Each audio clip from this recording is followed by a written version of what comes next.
यहां पर इस लड़की ने अपने पसंद से शादी की, कानूनन उसको इजाजत है, कानूनन उसको इजाजत है, उसने शादी कर ली। तो उनके भाई को ये कोई जवाज उनके पास नहीं है कि वो जाकर उस बच्ची के शौहर का कत्ल करे। AIMIM नेता असदुद्दीन ओवैसी आखिर किसके पक्ष में अपनी आवाज बुलंद कर रहे हैं? आपकी स्क्रीन पर यह है एक दलित युवक बिल्लीपुरम नागराजू और उसकी पत्नी अश्विन सुल्ताना, एक मुस्लिम। कल ही मैंने आपको बताया था कि अश्विन सुल्ताना के इन दो रिश्तेदारों ने बीच सड़क में हैदराबाद के सुरूर नगर में चाकुओं से और रॉड से उसे मौत के घाट उतार दिया। कल ही मैंने आपके सामने एक कार्यक्रम किया था और अपने कार्यक्रम में कहा था कि मैं उम्मीद करता हूं असदुद्दीन ओवैसी जो हैं बिल्लीपुरम नागराजू के पक्ष में और अश्विन सुल्ताना के पक्ष में आवाज बुलंद करेंगे। मैं शुक्रिया अदा करना चाहता हूं ओवैसी साहब का कि उन्होंने बिल्लीपुरम नागराजू के पक्ष में आवाज उठाई। मैं फिर से आपको बताना चाहूंगा कि मुद्दा क्या है। आज से 2 रात पहले बिल्लीपुरम नागराजू और अश्विन सुल्ताना दोनों एक स्कूटर में जा रहे थे। तभी अश्विन सुल्ताना का भाई और एक और व्यक्ति उनके पीछे आए, उनके 2 व्हीलर को रोका, उन्हें बिल्लीपुरम नागराजू को गिराया जमीन पर और रॉड्स और चाकू से उसे मौत के घाट उतार दिया। बदहवास अश्विन सुल्ताना को देखिए, वो अपने भाई को रोकने का प्रयास कर रही है, मगर उसका भाई जो है, उसका राक्षस भाई रुक नहीं रहा है और उसने एक दलित युवक को मौत के घाट उतार दिया। यह हुआ हैदराबाद के अंदर। इसने बतला दिया कि नफरत के आगे एक हिंदू मुस्लिम प्रेम कहानी को रौंद दिया गया। मगर आज मैं आपको एक बात बतलाना चाहता हूं, बेशक एक हिंदू मुस्लिम कहानी को रौंद दिया गया, मगर वो हारी नहीं। आप जानते हैं इस पूरी घटना की सबसे बड़ी त्रासदी ये थी कि बिल्लीपुरम नागराजू और अश्विन सुल्ताना 10वीं कक्षा से ही एक दूसरे से मोहब्बत करते थे। उसने उसके परिवार से यह तक कहा था कि मैं इस्लाम धर्म अपनाने को तैयार हूं, मगर फिर भी उसके वहशी दानव राक्षस भाई ने मौत के घाट उतार दिया। इसी के पक्ष में असदुद्दीन ओवैसी ने अपनी आवाज बुलंद की है। ओवैसी यह भी कहते हैं कि जिस तरह से बिल्लीपुरम नागराजू को उसके अश्विन के भाइयों ने मारा है, यह इस्लाम के खिलाफ है। क्या कह रहे हैं, आइए सुनते हैं।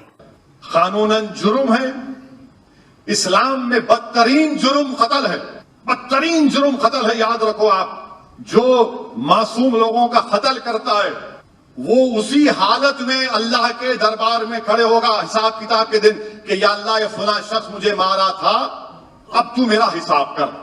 आपने क्यों मारा उस बच्चे को? मैं कंडेम करता हूं, खुला खुला बोल रहा हूं आपको। आपको पसंद नहीं था, ठीक है, मुंह फेर लेना था, मैं पसंद नहीं है, ठीक है, जाओ तुम। मगर आपने जुल्म किया, गलत हरकत की और मजलिस इसका कंडेम करती है। शादी निकाह 2 मुसलमानों के दरमियान में होता है, उसी को निकाह बोलते, मगर आपको इख्तियार नहीं है कि आप जाकर उस बच्ची के शौहर को कत्ल कर दें। जुल्म है, ये याद रखो। डरो अल्लाह से।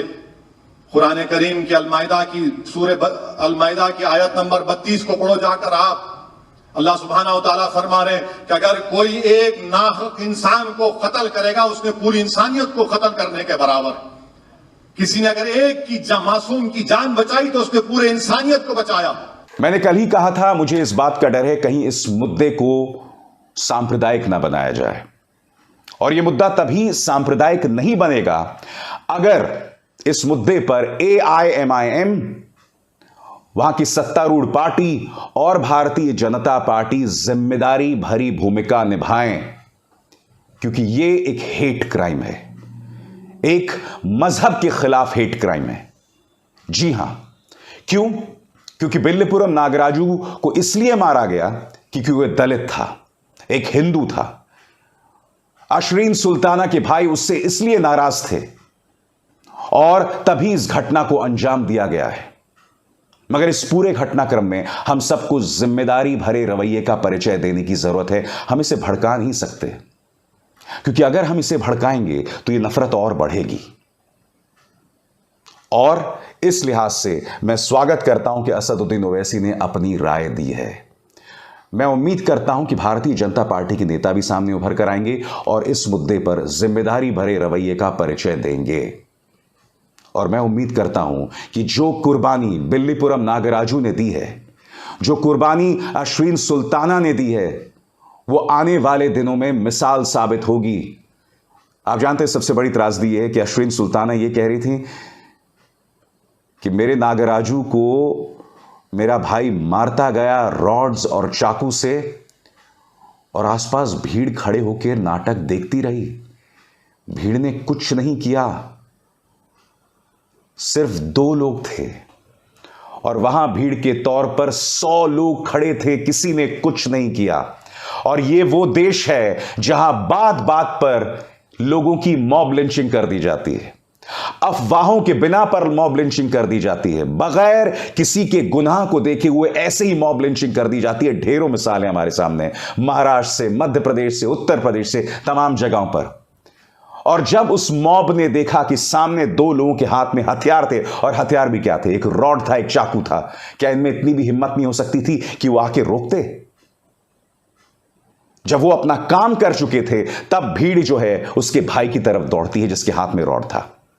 जब वो भाई फिर से उस रॉड से बिल्लीपुरम नागराजू को मारने के लिए आता है, उस भीड़ पर मुझे शर्म आती है दोस्तों। वो भीड़ ये भारतीय समाज बन गया है।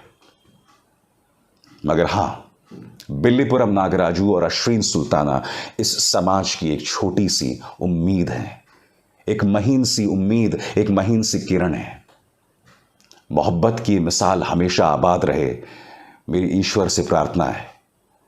आप जिस भी धर्म का अनुसरण करें, मोहब्बत की इस महीन सी, इस छोटी सी मिसाल को आबाद करने की हमेशा प्रार्थना करें। और आप जानते हैं मुझे सबसे ज्यादा खुशी किस बात ने दी?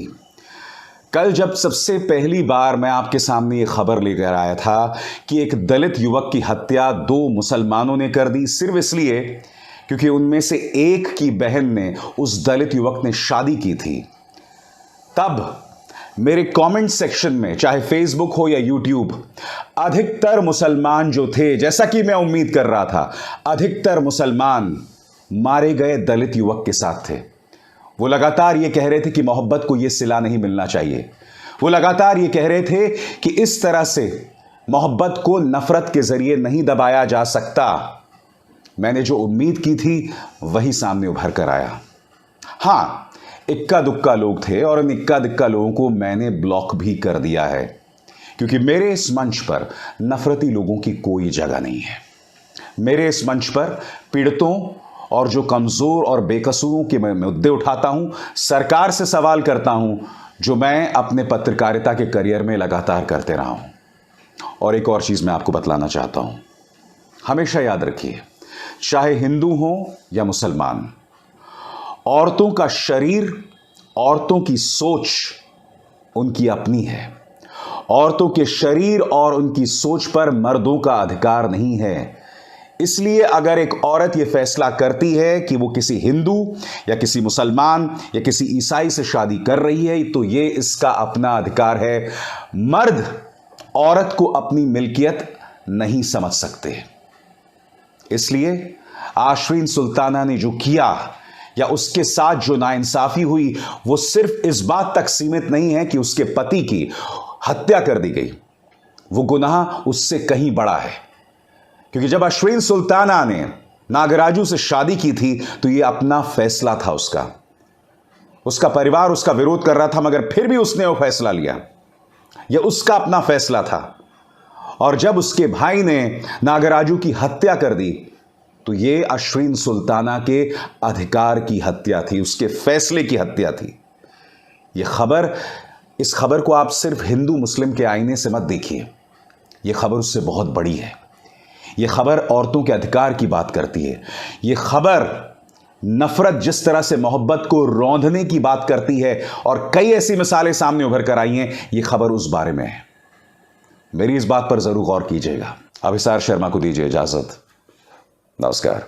स्वतंत्र और आजाद पत्रकारिता का समर्थन कीजिए, सच में मेरा साथी बनिए। बहुत आसान है दोस्तों, इस ज्वाइन बटन को दबाइए और आपके सामने आएंगे ये 3 विकल्प, इनमें से एक चुनिए और सच के इस सफर में मेरा साथी बनिए।